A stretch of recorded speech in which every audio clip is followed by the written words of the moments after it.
કચ્છના પેરિસ ગણાતા મુન્દ્રા શહેરની મુન્દ્રા બારોઈ નગરપાલિકા પર સતત બીજી વખત ભાજપનો કબજો સ્થપાયો છે.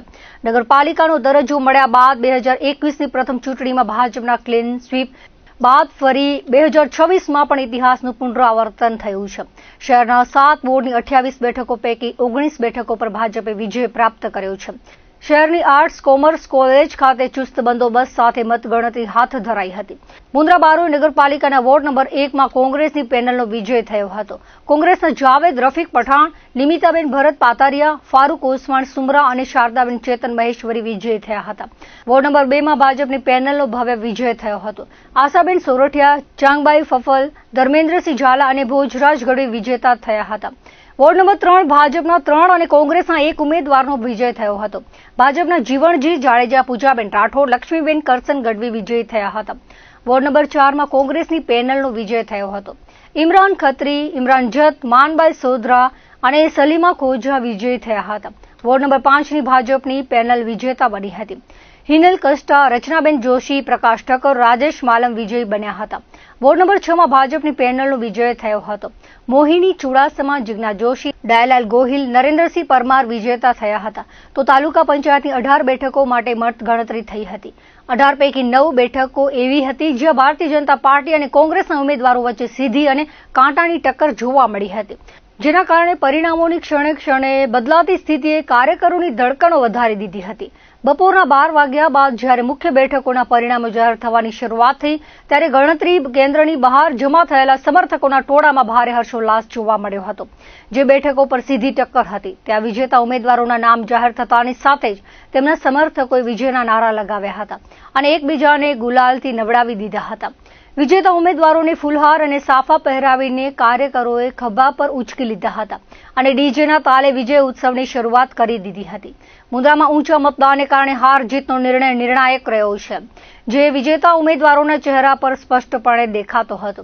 તાલુકાની પ્રજાએ જે પ્રકારે જંગી મતદાન કર્યું હતું તેનું પ્રતિબિંબ આજે ગણતરી કેન્દ્ર પર જોવા મળતા જનસમૂહમાં પણ ઝીલાતું હતું.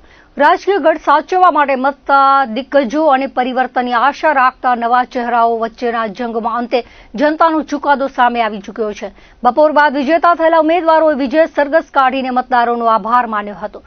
તો બીજી તરફ હારેલા ઉમેદવારોએ પણ આટલી મોટી લોકશાહીની લડાઈમાં મળેલી હારને સ્વીકારીને લોકમતને માથે ચડાવ્યો હતો. મુન્દ્રાના રાજકારણમાં આ પરિણામો આગામી સમયમાં નવા સમીકરણો રચશે તેમાં કોઈ શંકા નથી.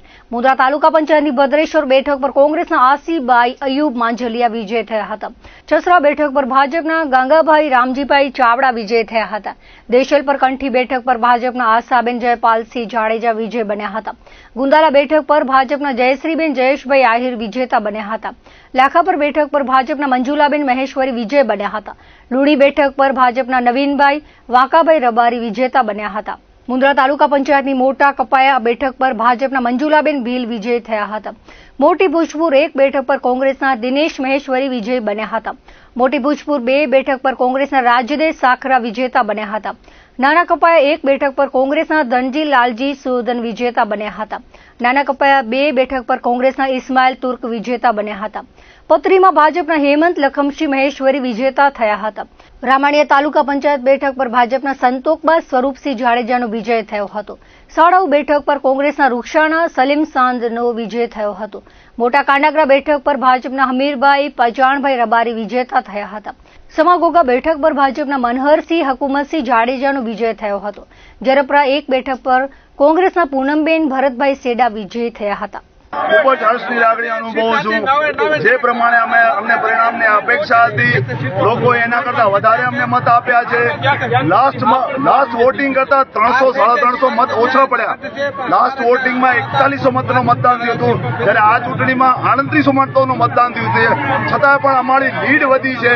એ સાબિત કરે છે કે કોંગ્રેસના કાઉન્સિલરોએ જે 5 વર્ષમાં કામ કર્યું એ કામ જનતાને ફરી ગયું છે. આ કોંગ્રેસનું ગઢ છે અને હંમેશા ચાલ્યા રહેશે. કોંગ્રેસ પોતાની વિકાસ ગાથા વોર્ડ નંબર 4 માં ચાલુ રાખશે. પ્રાથમિકતા અમારી જે અમે 5 વર્ષમાં જે કામ કર્યા હતા આગલા 5 વર્ષમાં એ કામને જોઈને પબ્લિકને અમે ખૂબ સંતોષ આપ્યો અને પબ્લિકે અમને ખૂબ પ્રેમ આપ્યો અને જંગી બહુમતીથી અમારી નગરપાલિકા આવી. જે ગઈ વખતે નગરપાલિકામાં અમારી સીટો અમારી જે મળી હતી એ જ સીટો પાછી નગરપાલિકા આ વખતે આપી. એટલે તમે સમજી શકો છો કે અમારા ઉપર પ્રજાએ કેટલો ભરોસો રાખ્યો છે. સૌથી પહેલાં તો સમગ્ર મુન્દ્રા બારોઈ નગરપાલિકા વિસ્તારમાં સૌ મતદારોનો ખૂબ ખૂબ આભાર માનીશ કે જેમણે દિલથી ખોબે ખોબા ભારતીય જનતા પાર્ટીના ઉમેદવારોને મત આપ્યા છે અને આગામી 5 વર્ષમાં ભારતીય જનતા પાર્ટીના દરેક ઉમેદવાર એવી રીતે કાર્ય કરશે કે નેક્સ્ટ 5 વર્ષ પછી પ્રજાજનો મતદારો સામેથી આવશે કે પધારો અમારી સોસાયટીમાં, પધારો અમારી શેરીમાં. આપનું હાર્દિક સ્વાગત છે. વોર્ડ નંબર 5ના મતદારોએ જે પ્રેમ આપ્યો છે અને જંગી વોટથી જીતાડ્યો છે એ બદલ આ વોર્ડ નંબર 5ના મતદારોનો આભાર. સાથે સાથે આ જીત જે છે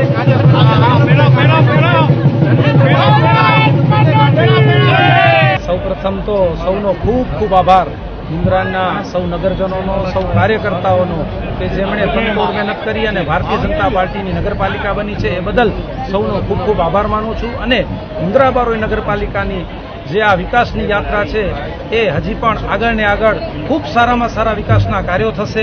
જેમ અત્યાર સુધીમાં કાર્યો થયા છે હજી આગળ એનાથી પણ સારા કાર્યો થશે. લોકોની સુખ સુવિધાઓમાં હજી પણ વધારો થાય એ અમારી નેમ છે. નાનામાં નાના માણસ સુધી વિકાસ પહોંચે એ પ્રમાણેની અમારી નેમ હશે અને ચોક્કસપણે સૌનો વિકાસ થશે. સૌના સાથ સૌનો વિકાસ ચોક્કસ થશે. અને ભારતીય જનતા પાર્ટીનો આમ પણ સંકલ્પ હોય છે કે સુખ સુવિધાઓ અને નાનામાં નાના માણસ સુધી પહોંચી અને એને સેવા કરવાનો સંકલ્પ છે. ચોક્કસપણે અમે આ અમારી ગતિ છે અવિરત ચાલુ રાખશું. મુન્દ્રા બારોઈ નગરપાલિકા ભારતીય જનતા પાર્ટીની નગરપાલિકા બની છે.